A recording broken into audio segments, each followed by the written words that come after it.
Xitoyda 11 yoshli bola yozgi uy vazifalarini bir kunda bajarishga urinib shifoxonaga olib ketildi. Xitoyning Hunan provinsiyasida 11 yoshli maktab o'quvchisi uy vazifalarini ortiqcha darajada bajarishga urinishi oqibatida shifoxonaga yotqizildi. 26 avgust kuni Lian ismli bola ertalab soat 8:00 dan kechki 22:00 gacha uzluksiz dars tayyorlash bilan shug'ullangan.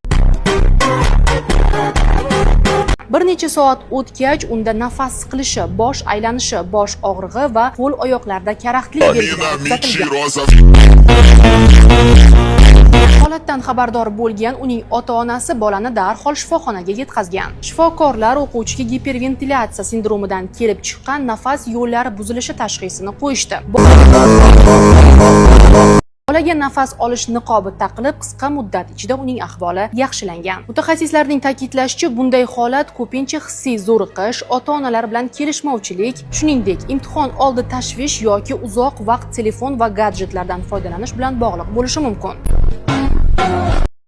Ma'lumotlarga ko'ra, xuddi shu belgilar bilan avgust oyida viloyatdagi tez yordam bo'limiga 30 dan ortiq o'quvchi murojaat qilgani ma'lum bo'lgan.